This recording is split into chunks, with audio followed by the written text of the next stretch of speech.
ನಾನು ಹುಟ್ಟು ಬೆಳೆದಿದ್ದೆಲ್ಲ ಬೆಂಗಳೂರು. ನಮ್ಮ ಸ್ವಂತ ಊರು ಬಂದು ಕನಕಪುರ ಹತ್ರ ದಾಳಿಂಬ ಅಂತ.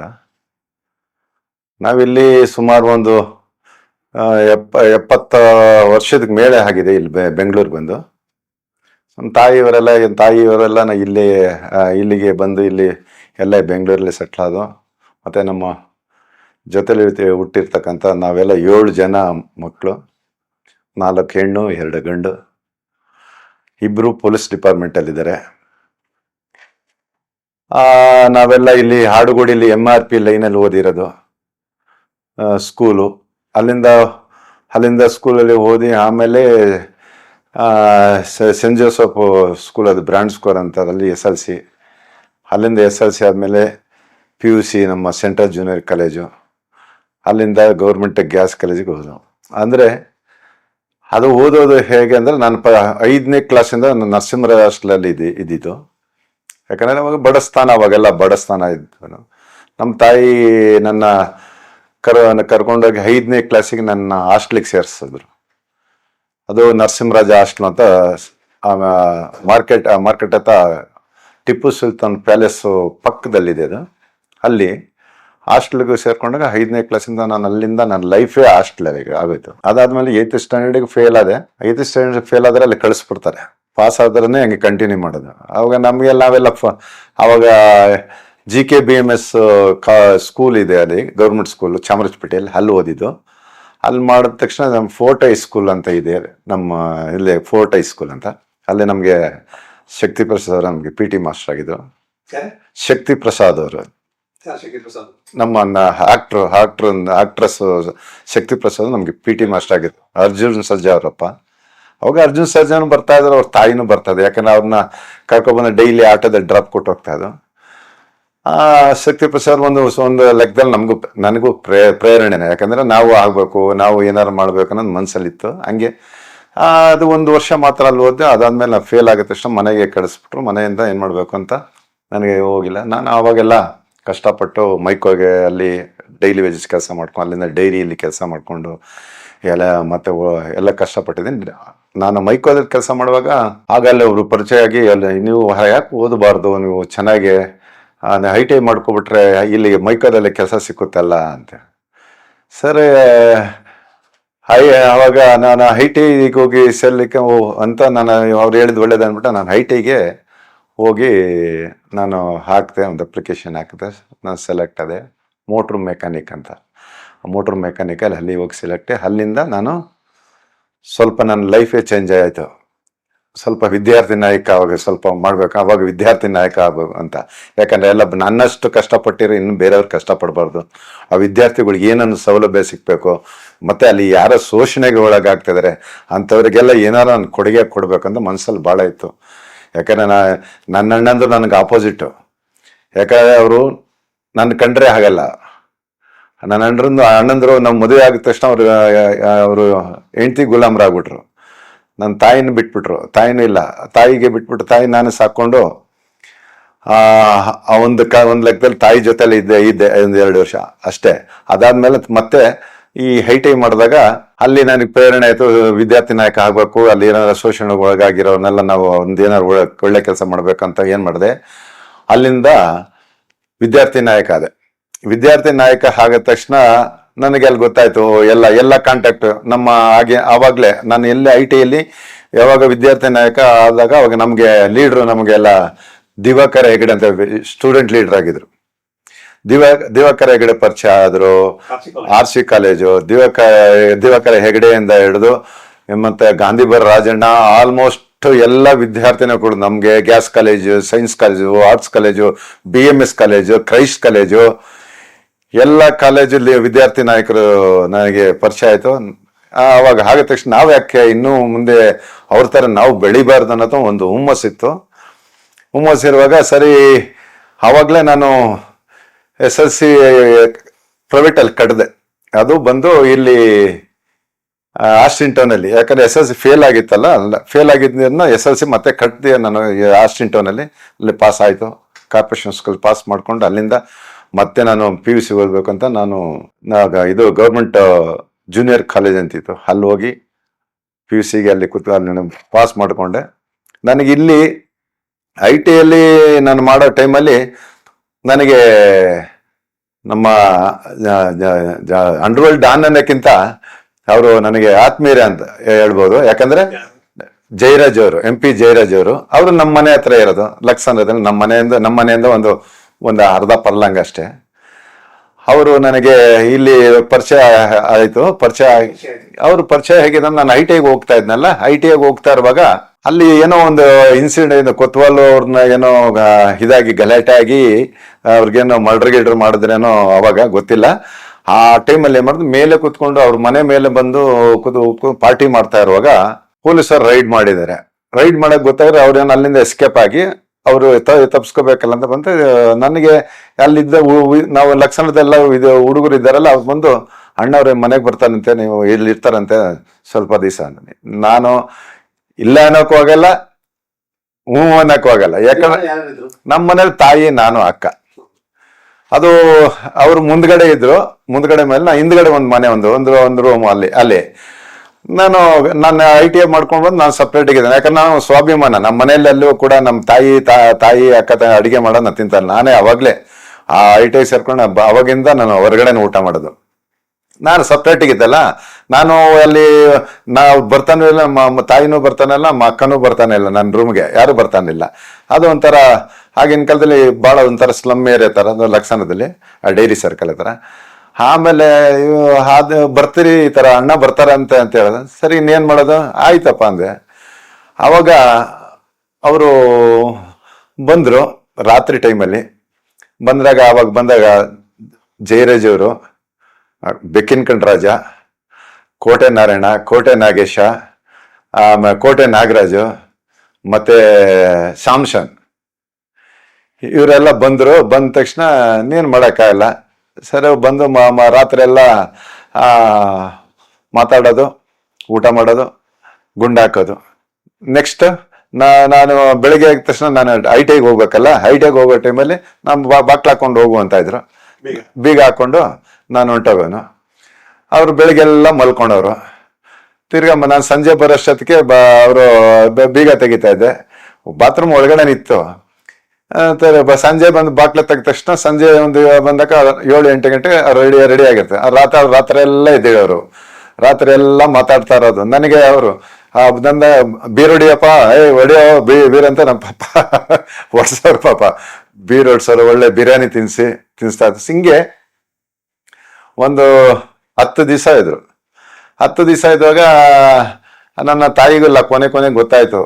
ನಮ್ಮ ತಾಯಿ ಗೊತ್ತಾಗ್ಬಿಟ್ಟು, ಯಾಕಪ್ಪ ಇದೆಲ್ಲ ನಮಗೆ ಬೇಕಾಯ್ತು, ಇದೆಲ್ಲ ನಮಗೆ ಅಂತ ಅವ್ರು ಪಾಪ ಭಯಪಟ್ಟು, ಏನಮ್ಮ ಮಾಡೋದು, ಅವ್ರು ಇಲ್ಲ ಅಂದರೆ ತೊಂದರೆ ಆಗುತ್ತೆ, ಕೊಡ್ತೀವಿ ಅಂದ್ರು ತಪ್ಪೆ, ಕೊಡಲ್ಲ ಅಂದ್ರು ತಪ್ಪೆ. ಅದಕ್ಕೆ ಆಯ್ತಪ್ಪ ಬೇಗ ಹೊಂಟು ಕಳಿಸ್ಬಿಡು ಅಂತೇಳಿ ನಮ್ಮ ತಾಯಿ.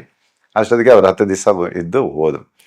ಅದಾದ್ಮೇಲೆ ನನಗೆ ಇಲ್ಲಿ ITI ಮುಗಿದ ತಕ್ಷಣ ನನಗೆ ಅಲ್ಲಿ PUCನೂ ಇದಾಯ್ತು.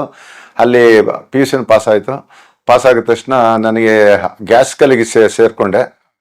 ಗ್ಯಾಸ್ ಕಲಿಗೆ ಫಸ್ಟ್ ಅಲ್ಲಿ ಸೇರ್ಕೊಂಡಾಗ, BAಗೆ ಸೇರ್ಕೊಂಡಾಗ, ಆಮೇಲೆ ಹೊಸದಾಗಿ ಇದು PUC ಆದ್ಮೇಲೆ LLB ಇಂಟ್ರೊಡ್ಯೂಸ್ ಮಾಡಿದ್ರು ಬೆಂಗಳೂರು ಎಲ್ಲ ಗೌರ್ಮೆಂಟ್ ಆರ್ಟ್ಸ್ ಅಂಡ್ ಸೈನ್ಸ್. ಅದಾದ್ಮೇಲೆ ಅಲ್ಲಿ ಓದ್ತಾ ಇದ್ದೆ. ಅಲ್ಲಿ ಓದ್ತಾ ಇರಂಗ್ಲೇ ಇಲ್ಲಿ ಒಂದು ಹೊಸ ಕೋರ್ಸ್ ಸ್ಟಾರ್ಟ್ ಆಯ್ತು. PUC ಆದ್ಮೇಲೆ LLB. LLB ಆದಾಗ ಅಲ್ಲಿ ಯಾಕೆ ಸೇರ್ಬಾರ್ದು ಅಂತ ಆಡುಗೋಡಿ ಮೋಹನ್ ಅಂತ, B ಮೋಹನ್ ಅಂತ ಇದ್ದಾರೆ, ಅವನು ಕಾರ್ಪೊರೇಟರ್ ಆಗಿದ್ದಾನೆ. ಅವನು ನನ್ನ ಫ್ರೆಂಡ್ ಆದಾಗ, ಯಾಕೆ ಹೊಸ ಕೋರ್ಸ್ ಓಪನ್ ಆಗಿದೆಯೋ, LLB ಜಾಯ್ನ್ ಆಗ್ಬೋದು ನೋಡೋ, ಹೋಗು ಅಂದ. ಸರಿ, ಅವ್ನು ಹೇಳಿದ ತಕ್ಷಣ ಇರಲಿ, ಅದು ಒಳ್ಳೇದೇ ಅಂದ್ಬಿಟ್ಟು ಏನು ಮಾಡೋದ ಅಂದ್ಬಿಟ್ಟು ಹೋದ್ರೆ, ಅಲ್ಲಿ ನಾನು ಓದಿದ್ದು ಕನ್ನಡ ಮೀಡಿಯಮು. ಅಲ್ಲಿ ಪರ್ಸೆಂಟೇಜು ಇಲ್ಲ, 43%. ಹೋದ್ರೆ ಅಲ್ಲಿ ನಮಗೆ ಸೀಟ್ ಕೊಟ್ಟಿಲ್ಲ. ಅವಾಗೊಬ್ರು ಕುಟೀನೋ ಅಂತಿದ್ರು, VB ಕುಟೀನೋ ಅಂದ್ಬಿಟ್ಟು ಪ್ರಿನ್ಸಿಪಲ್ ಆಗಿದ್ರು. ಪ್ರಿನ್ಸಿಪಲ್ ಆಗಿ ಕಂಟ್ರೋಲರ್ ಆಗಿದ್ರು. ನಾನು ಹೋಗಿದ ತಕ್ಷಣ ಅಲ್ಲಿ ಹೋದೆ. ಹೋಗಿದ ತಕ್ಷಣ ಸೀಟ್ ಇಲ್ಲ ಅಂದರು. ನಿಮಗೆ ಇಲ್ಲಪ್ಪ ಸೀಟು, ಕನ್ನಡ ಮೀಡಿಯಮು ಅಂತ ಹೇಳಿದ. ಆದರೂ ಕೂಡ ನಾನು ಬಿಟ್ಟಿಲ್ಲ. ನಟಿಗೆ ಏನು ಮಾಡೋಣ ಅಂತ ಬಂದೆ. ಜಯರಾಜ್ ಹತ್ರ ಹೋದೆ. ಅವರು ಇದರಲ್ಲಿದ್ದರು, ವಿಕ್ಟೋರಿಯಾ ಆಸ್ಪತ್ರೆಯಲ್ಲಿ. ಅಲ್ಲಿ ಜಯರಾಜು, ಸ್ಯಾಮ್ಸನ್ ಅವರೆಲ್ಲ ಅಲ್ಲಿದ್ರು. CTCನ ಮತ್ತೆ ನಮ್ಮ RV ಹರೀಶು ಅವರೆಲ್ಲ ಅಲ್ಲೇ ಇದ್ರು. ಅದೇನೋ ಮರ್ಡರ್ ಕೇಸ್ ಆಗಿದೆ, ಅದು ಕೊತ್ವಾಲ್ ಮರ್ಡರ್ ಕೇಸ್ ಆಗಿ ಅಲ್ಲಿದ್ದು. ನಾನು ಅಲ್ಲಿ ಹೋಗಿ ಹೇಳಿ ಕೊತ್ವಾಲ್ ಮರ್ಡರ್ ಆಗಿತ್ತು ಅಂತ ಕಾಣುತ್ತೆ. ಅಲ್ಲಿ ವಿಕ್ಟೋರಿಯಾ ಆಸ್ಪತ್ರೆಗೆ ಹೋಗಿ ಅಲ್ಲಿ ಹೋಗ್ಬಿಟ್ಟು ಅಣ್ಣ ಹಿಂಗಾಯ್ತು ಹಿಂಗ ಅಂತ ಹೇಳಿದೆ. ಸೀಟ್ ಕೊಡ್ತಾ ಇಲ್ಲ ಅಣ್ಣ ಅಂದ್ಬಿಟ್ಟು ಹೇಳಿದಕ್ಕೆ ಅವರು ಒಬ್ಬನ್ನ ಅಲ್ಲೇ ಕಾನ್ಸ್ಟೇಬಲ್ ಹೇಳಿ, ಅವ್ರು ಕಾನ್ಸ್ಟೇಬಲ್ ಹೇಳಿದ್ರು ಇವರು ನಮ್ಮ ಪೊಲೀಸವರು ಬ್ರದರು ಅಂತ ಹೇಳಿದ ತಕ್ಷಣ ಅವರು ಅಯ್ಯೋ ಪಾಪ ಒಳ್ಳೆ ಕಾಸು ಅಲ್ವಾ ಅಂದ್ಬಿಟ್ಟು ಏನು ಮಾಡಿದ್ರು, ಅವ್ರಿಗೆ ಹೇಳಿದ್ರು. ಅವ್ರ ಪಾಪ ಯಾರನ್ನೋ ಒಬ್ಬರು ಕಳಿಸಿದ್ರು. ಅಲ್ಲಿ ಬಂದು ನಮ್ಮ ಕಾಲೇಜಿಗೆ ಬಂದಾಗ ಅವರು ಹೇಳಿದ್ರು, ಮೇಡಮ್ ಅಲ್ಲಿ ಪ್ರಿನ್ಸಿಪಲ್ ಇದ್ರು, ಮೇಡಮರೇ ನನ್ನ ಹೆಸರು ಇದು ಅಂತ ಅವರು ಹೇಳ್ಕೊಂಡವ್ರು. ಸ್ವಲ್ಪ ಇವರು ಉಮೇಶ್ ಅವರಿಗೆ ಸೀಟ್ ಬೇಕು. ಆಯ್ತು ಸರ್, ತಾವೆಲ್ಲ ಯಾಕೆ ಬರ್ಬೇಕು ಸರ್, ಏನು ಹೆಸರು ಹೇಳಿದ್ರೆ ಕೊಡ್ತಾ ಇದ್ವಲ್ಲ ಅಂದ್ಬಿಟ್ಟು ಅವರು ನನಗೆ ಸೀಟ್ ಕೊಟ್ಟರು. ಸೀಟ್ ಕೊಟ್ಮೇಲೆ ಅಲ್ಲಿಂದ ಹಾಸ್ಟೆಲ್ಗೆ ನನಗೆ ಇಲ್ಲಿ ನಮ್ಮ ಏರಿಯಾಗೆ ವಾಪಸ್ ಬರಬಾರ್ದು, ನಮ್ಮ ಏರಿಯಾಗೆ ಮತ್ತೆ ಅಲ್ಲಿದ್ರೆ ಎಲ್ಲ ಕೆಟ್ಟು ಹೋಗ್ತೀವಿ ಮತ್ತೆ ಅಂದ್ಬಿಟ್ಟು ನಾವು ಹಂಗೆ ಬೆಳಿಬೇಕು ಅಂದ್ಬಿಟ್ಟು ಹಾಸ್ಟೆಲ್ಗೆ ಸೇರ್ಕೋಬೇಕು ಅಂತ ಹೇಳಿದೆ. ಹಾಸ್ಟೆಲ್ಗೆ ಅವರೇ ಬಂದು ಅವರೇ ಸೇರಿಸಿದ್ರು. ಮತ್ತೆ ಅವರೇ ಸೇರಿಸಿ ನನಗೆ ಹಾಸ್ಟೆಲಿಂದ ಅಲ್ಲಿಂದ ಲೈಫ್ ಚೇಂಜ್ ಆಯಿತು. ಅಲ್ಲಿಂದ ಹೇಳ್ಬೇಕಾದ್ರೆ ನಾನು ಹಿಂದೆ ಇರೋದು ಯಾರೇ ಆಗಲಿ ಅವರು ರೌಡಿಗಳನ್ನ ನಾವು ನಿಜ ರೌಡಿಗಳು ಅಂತ ಹೇಳಲ್ಲ, ಅವರಿಗೆಲ್ಲ ಮನುಷ್ಯತ್ವ ಇತ್ತು. ಯಾವುದೇ ತೊಂದರೆ ನೋಡಿ ನಾವೇ ಅಂತಲ್ಲ, ಬಹಳ ಜನಕ್ಕೂ ಹೆಲ್ಪ್ ಮಾಡಿದ್ದಾರೆ. ನಾನೊಬ್ಬ ಇವಾಗೆಲ್ಲ ವಕೀಲ ಆಗ್ಬೇಕಾ, ಅದು ಒಂದು ಕಾರಣ ಅಂತದ್ದು. ಬೇರೆಗೂ ಒಳ್ಳೆ ರೀತಿಲಿ ಆಗಿದೆ. ಅವ್ರು ಹಿಂದೆ ಸಿಕ್ಪೇಟೆ ಹಾಕ್ಬಿಟ್ಟು ಮಾರ್ವಾಡಿಗಳಿಗೆ ಹತ್ರ ಎಲ್ಲ ಅಡ ಇಕ್ತಿದವ್ರು ಅದೆಲ್ಲ ಅದು ಹಿಸ್ಟ್ರಿ ನೋಡಿ ಕೇಳಿದ್ದೀನಿ. ಅಂಥವೆಲ್ಲ ಎಷ್ಟು ಒಳ್ಳೆ ಕೆಲಸ ಮಾಡಿದ್ದಾರೆ. ಆದರೆ ನಮಗೆ ಇವಾಗ ನಾನು ಬೆಳೆದಿರೋ ನನ್ನ ಈ ಸತ್ಯ ಹೇಳಬೇಕು. ಅಲ್ಲಿಂದ ಬಂದು ನನ್ನ ಲೈಫ್ ಚೇಂಜ್ ಆಯ್ತು. ಅಲ್ಲಿಂದ ನಾನು ಒಳ್ಳೆ ಕೆಲಸ ಮಾಡ್ಕೊ ಬರ್ಬೇಕು. ಮತ್ತೆ ಜನರಿಗೆ, ನಮ್ಮ ಶೋಷಣೆಗೊಳಗಾಗಿರೋರಿಗೆ, ನಮ್ಮ ದೀನ ದಲಿತರಿಗೆ, ಹಿಂದುಳಿದವರಿಗೆ, ಎಲ್ಲರಿಗೂ ಎಲ್ಲ ಜಾತಿಲೂ ಬಡವರು ಅಂತ ಇರ್ತಾರೆ. ಅಂತ ಬಡವ್ರನ್ನ ನಾವು ಏನಾರು ಒಂದು ಕೈಲಾಗಿತ್ತು ಸಹಾಯ ಮಾಡಬೇಕು ಅಂತ ನಾನು ಅಲ್ಲಿ ಕಾಲೇಜಲ್ಲಿ ಫಸ್ಟ್ ಇಯರಿಗೆ ನನಗೆ ಲೀಡರ್ ಆಗ್ಬೇಕು ಅಂತೋದೆ. ಅಲ್ಲಿ ಇದ್ದವರೆಲ್ಲ ನಮ್ಮ ಎಲ್ಲ ಹಳಬ್ರು ಎಲ್ಲ ಒಂದು ಹಳಬ್ರು ಅಂದ್ರೆ ಅವ್ರು ಇವಾಗ ಇದ್ದಾರೆ ಇದೆ ಅಂದ್ರೆ ಅವರೆಲ್ಲ ಅಲ್ಲಿ ಲೀಡರ್ಗಳಾಗ್ಬಿಟ್ಟಾರೆ, ಅವರೆಲ್ಲ ಮಿನಿಸ್ಟರ್ಗಳಾಗ್ಬಿಟ್ಟಾರೆ. ನಮ್ಮ ಲಾ ಕಾಲೇಜ್ ಓದಿರೋ ಎಲ್ಲ ಮಿನಿಸ್ಟರ್ಗಳಾಗ ಆಲ್ಮೋಸ್ಟ್ ಮ್ಯಾಕ್ಸಿಮಮ್. ನಾವು ಇರುವಾಗೆಲ್ಲ ಇದ್ದವರು ಒಬ್ರು ಯಾರಂದ್ರೆ ಇವಾಗ ಅವರು ಅಂದ್ರೆ ನನ್ನ ಜೂನಿಯರ್ಸ್ಗಳವರು, ಪೊನ್ನಣ್ಣ ಅಂತವ್ರೆಲ್ಲ ನನ್ನ ಜೂನಿಯರ್ಸು. ಆಮೇಲೆ ಇವರು ಅಲ್ಲಿ ಸುರೇಶ್ ಗೌಡ ಅಂತ ಆಗ್ಲಿ ಇವಾಗ ಇರೋರು ಆಲ್ಮೋಸ್ಟ್ ಮ್ಯಾಕ್ಸಿಮಮ್ ಎಲ್ಲ ನಮ್ಮ ಲಾ ಕಾಲೇಜ್ ಓದಿರೋರೆ. ನಾವು ಜೂನಿಯರ್, ನಮ್ಮ ರಾಮಲಿಂಗ ರೆಡ್ಡಿ ಅವರು ಅವ್ರಿಗಿಂತ ನಾವು ಜೂನಿಯರ್. ರಾಮಲಿಂಗ ರೆಡ್ಡಿ ನಮ್ಗಿಂತ 2-3 ವರ್ಷ ಅವರು ಸೀನಿಯರ್ ಆಗಿದ್ದು. ನಮ್ಮ college same college, university law college. ನಮ್ಮ ಕಾಲೇಜ್ SM ಕೃಷ್ಣ ಅವ್ರು ನಮಗೆ ಪ್ರೆಸಿಡೆಂಟ್ ಆಗಿದ್ರು. ನಮಗೆ ಈಗೂ ಪ್ರೆಸಿಡೆಂಟ್ ಅವ್ರು, ಅದನ್ನ ಯಾರು ಚೇಂಜ್ ಮಾಡೋಕ್ಕಾಗಿಲ್ಲ. ಹಳೆ ವರ್ಲ್ಡ್ ಸ್ಟೂಡೆಂಟ್ ಅಸೋಸಿಯೇಷನ್ ಅಂದ್ಬಿಟ್ಟು ಅದಕ್ಕೆ ಪ್ರೆಸಿಡೆಂಟ್ SM ಕೃಷ್ಣ ಅವರು. ಆಮೇಲೆ ಉಗ್ರಪ್ಪ ಅವರು ನಮ್ಮ ಕಾಲೇಜಿಗೆ ಓದಿದ್ದು, ಸಿಂಧೆ ಅವರು, ಇವರೆಲ್ಲ. ಆಮೇಲೆ ಇವರು ಮುಖ್ಯಮಂತ್ರಿ ಚಂದ್ರು ಅವರು ಅಲ್ಲಿ ಓದಿರೋಂತೆಲ್ಲ ಆಲ್ಮೋಸ್ಟ್ ಎಲ್ಲ ವಿದ್ಯಾರ್ಥಿನಿಗಳು ಇವಾಗೆಲ್ಲ ಮಟ್ಟಕ್ಕೆ ಬೆಳೆದು ಬಿಟ್ಟಾರೆ. ಸುಮಾರು ಜನ IAS IPS ಆಗಿದ್ದಾರೆ. ಅದಾಗಿರೋದ ನಾನು ಫಸ್ಟ್ ಇಯರ್ ಜಾಯ್ನ್ ಆದಾಗ ಏನಾಯ್ತು, ಅವಾಗ ನಾನು ಇದು ಎಲೆಕ್ಷನ್ ನಿಂತ್ಕೋಬೇಕು ನಾನು ಪ್ರೆಸಿಡೆಂಟಿಗೆ ನಿಂತ್ಕೋಬೇಕು ಅಂತ ನಾವು ಓಡಾಡ್ತಾ ಇದ್ದೆ. ಅಷ್ಟೊತ್ತಿಗೆ ಎಲ್ಲ ಸೀನಿಯರ್ಸ್ ಏನೋ ಬೇಡ, ಇನ್ನು ಇವಾಗ ಬಂದಿದ್ದೀವಿ ಹೊಸದಾಗಿ, ನಿನ್ಗಿನ್ನೂ ಫ್ಯೂಚರ್ ಇದೆ, ಇನ್ನ 5 ವರ್ಷ ಇದೆಯಲ್ಲ, ಆರಾಮಾಗಿ ನಿಂತ್ಕೋ ಅಂತ ಹೇಳು. ಅಷ್ಟೊತ್ತಿಗೆ ಫಸ್ಟ್ ಇಯರ್ ಪ್ರೆಸಿಡೆಂಟ್ ಆಗ್ಬೇಕು ಇದ್ರಲ್ಲ ಜಯರಾಜ್ ಅವರು, ಅವ್ನ ಧೈರ್ಯ ಇತ್ತಲ್ಲ ಸರ್. ಅದು ಹೋಗಿ ನಿಂತ್ಕೊ. ಅವಾಗ ಜಯರಾಜ್ ಹತ್ರ ಇವರೆಲ್ಲ ಬಂದ್ಬಿಟ್ರು, ಇಲ್ಲಿ ಸೀನಿಯರ್ಸ್ ನಿಂತ್ಕೊಂಡಿದ್ರಲ್ಲ ಅವರೆಲ್ಲ ಬಂದ್ರು. ಅಣ್ಣ ಏನು ನಿಂತ್ಕೊ, ಅವನಿಗೆ ಇನ್ನೂ ಚಾನ್ಸ್ ಇದೆ, ಅವರಿಗೆ ನಿಲ್ಲಕ್ಕೆ ಹೇಳಿ ಅವ್ರಿಗೆ. ನಾನು ಅವ್ರಿಗೆ ನಿಂತ್ಕೊಬೇಡ, ಇನ್ನ ಆಯ್ತು ಅವ್ರ ಪಾಪ ಸೀನಿಯರ್ಸ್ಗಳು ನಿಂತ್ಕೊಳ್ಳಿ ಅಂದ. ಆಯ್ತು ಅಂದ್ಬಿಟ್ಟು ಅವ್ರಿಗೊಂದು ಕ್ರಿಯೇಟ್ ಮಾಡಿಕೊಟ್ಬಿಡ್ತೀವಿ ಒಂದು ನಮ್ಮ ಲಾ ಕಾಲೇಜಲ್ಲಿ ಅಂದ್ಬಿಟ್ಟು ಒಂದು ಕನ್ನಡ ಸಂಘ ಅಂದ್ಬಿಟ್ಟು ಫಸ್ಟ್ ಸ್ಟಾರ್ಟ್ ಮಾಡಿದ್ದೆ. ಕನ್ನಡ ಸಂಘ, ಆ ಕನ್ನಡ ಸಂಘಕ್ಕೆ ನಾನು ಪ್ರೆಸಿಡೆಂಟು. ಕನ್ನಡ ಸಂಘಕ್ಕೆ ಪ್ರೆಸಿಡೆಂಟ್ ಮಾಡ್ಬಿಟ್ರು. ಅಲ್ಲ ಯೂನಿವರ್ಸಿಟಿ ಲಾ ಕಾಲೇಜಲ್ಲಿ ಅಲ್ಲಿ ಲೀಡರ್ ಮಾಡ್ಬಿಟ್ರು. ಆವಾಗಿಂದ ಕನ್ನಡ ಸಂಘದಲ್ಲಿ ಲೀಡರ್ ಆದ್ಮೇಲೆ ಅವಾಗಿನ ಕನ್ನಡ ಕಲ್ಚರ್ಗಳು ಮಾಡಂಗೆ, ಮತ್ತೆ ವಿದ್ಯಾರ್ಥಿಗಳು ಹಳ್ಳಿಯಿಂದ ಬಂದಿರ್ತಾರ, ಕನ್ನಡ ಮೀಡಿಯಂ ಓದಿರ್ತಕ್ಕಂಥ ಕನ್ನಡ ಮೀಡಿಯಂ ಅವರಿಗೆ ಏನು ಅನುಕೂಲ ಬೇಕು ಅದೆಲ್ಲ ಮಾಡ್ದ. ಇನ್ನೊಂದೇನಂದ್ರೆ ಅಲ್ಲಿ ಕನ್ನಡ ಮೀಡಿಯಂ ಅವ್ರಿಗೆ ಇದೇನಿಲ್ಲ, ಕನ್ನಡ ಎಕ್ಸಾಮ್ ಬರೆಯೋಂಗೆ ಇರ್ಲಿಲ್ಲ, ಕನ್ನಡ ಎಕ್ಸಾಮ್ ಇರ್ಲಿಲ್ಲ, ಓನ್ಲಿ ಅವ್ರಿಗೆ ಇಂಗ್ಲೀಷಲ್ಲೇ ಬರಿಬೇಕು.